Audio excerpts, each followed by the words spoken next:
제18장. 여호와께서 아론에게 이르시되 너와 내 아들들과 내 조상의 가문은 성소에 대한 죄를 함께 담당할 것이요 너와 내 아들들은 너희의 제사장 직분에 대한 죄를 함께 담당할 것이니라. 너는 내 형제 레위 지파 곧 내 조상의 지파를 데려다가 너와 함께 있게 하여 너와 내 아들들이 증거의 장막 앞에 있을 때 그들이 너를 돕게 하라. 레위는 내 직무와 장막의 모든 직무를 지키려니와 성소의 기구와 제단에는 가까이 하지 못하리니 두렵건대 그들과 너희가 죽을까 하노라.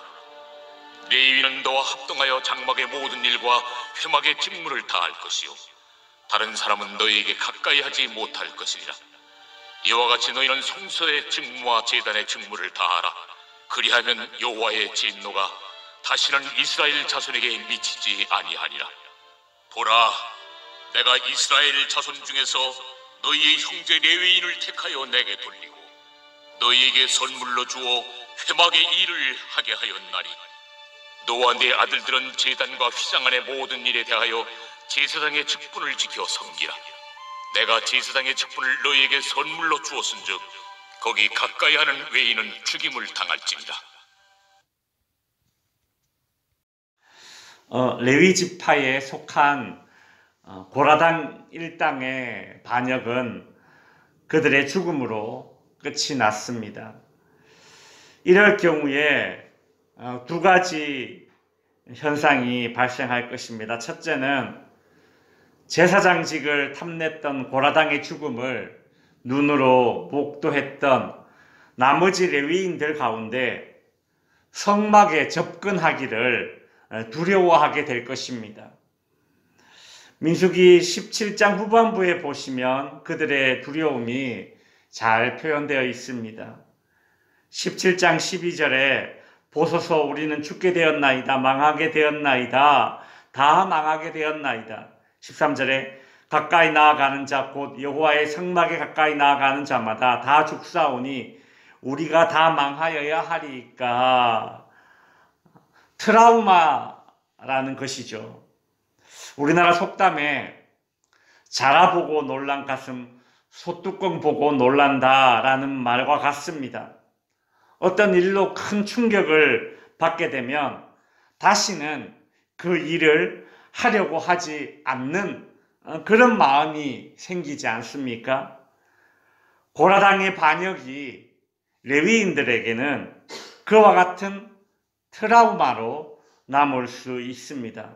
레위인들이 하나님의 성막에서 섬기는 일은 매우 축복된 일이지만 고라당 사건으로 인해서 성막을 가까이 하는 것을 꺼려지게 될 것입니다. 왜냐하면 고라당의 무리들이 성막 앞에서 향로를 들고 있다가 그곳에서 불이 나와서 삼켜지는 그런 사건을 눈으로 보았기 때문이죠. 그래서 그런 두려움 가운데 트라우마를 가지고 있는 성막을 가까이 하는 것에 대한 그런 두려움을 가지고 있는 이 레위인들에게는 소명의식을 다시금 확인하는 일이 필요합니다. 오늘 본문에서 하나님은 그 일을 하십니다.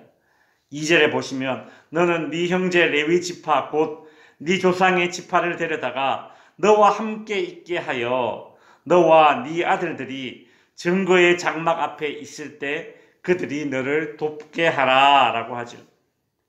하나님은 성막을 가까이 하기를 두려워하는 레위인들을 성막 앞에 세워 그들로 자신들의 사명을 감당하게 하십니다. 성도 여러분, 이전에 교회 다니고 또 열심히 신앙생활 하다가 낙심하여 신앙생활 하지 않는 사람들을 종종 볼 수 있습니다. 그들은 자신들이 교회에서 상처받았기 때문에 교회 나가지 않고 또 신앙생활 하지 않는다 그렇게 말합니다.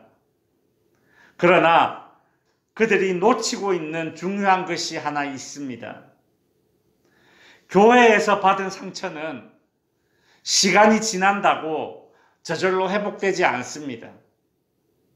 아이러니하게도 교회에서 받은 상처는 교회 밖이 아니라 교회 안에 머물 때에 회복이 되는 것입니다. 레위인들이 고라당의 반역 사건으로 인해서 생긴 그 성막을 가까이 하기를 두려워하는 그 트라우마로 인해서 성막을 멀리 할 것이 아니라 성막 앞에서 섬길 때에 회복되는 것입니다.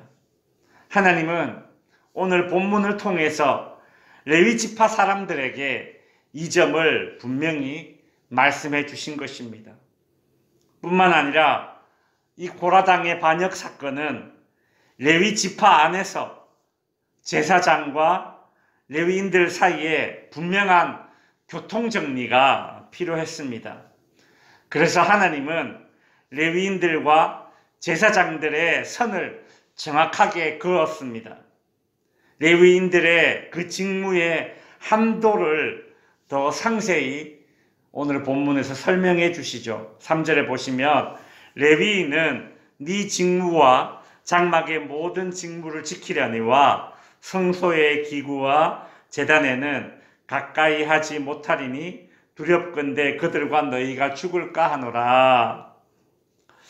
고라당 반역 사건은 레위인들에게만 트라우마를 남긴 것이 아닙니다. 제사장들 또한 이 사건으로 인해서 레위인들에 대한 경계심을 가지게 만들었을 것이고, 이런 마음은 자연스럽게 레위인들과 정서적으로 멀어지게 만들 것입니다.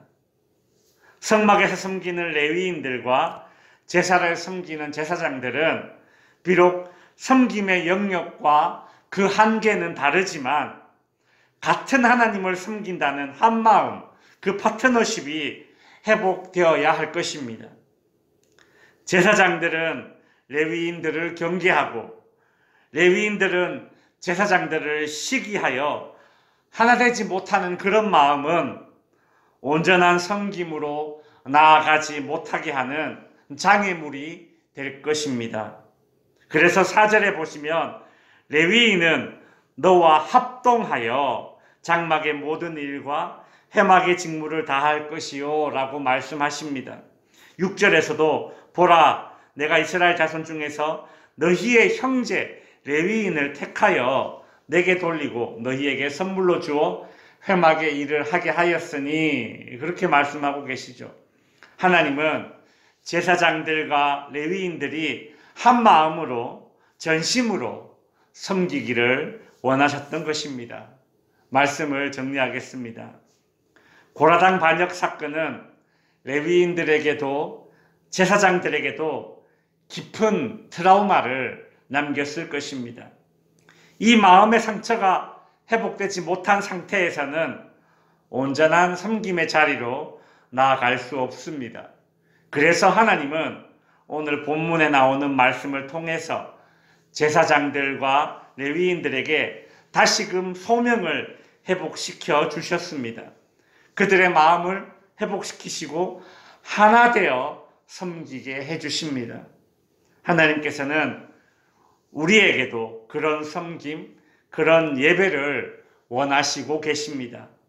성도 여러분, 혹 교회 공동체에서 받은 상처가 있습니까? 떠날 때에 회복되는 것이 아니라 더 가까이 할 때에 회복의 기회가 주어진다는 것을 기억하시기 바랍니다. 그리고 교회 공동체 안에서 저와 여러분의 섬김이 나뉘어진 마음으로 섬기는 것이 아니라 하나된 마음으로 섬기는 그런 섬김이 되어서 하나님께 영광, 하나님께 기쁨이 되며 섬기는 당사자들에게는 복이 되는 그런 섬김이 될 수 있기를 바랍니다. 기도하겠습니다.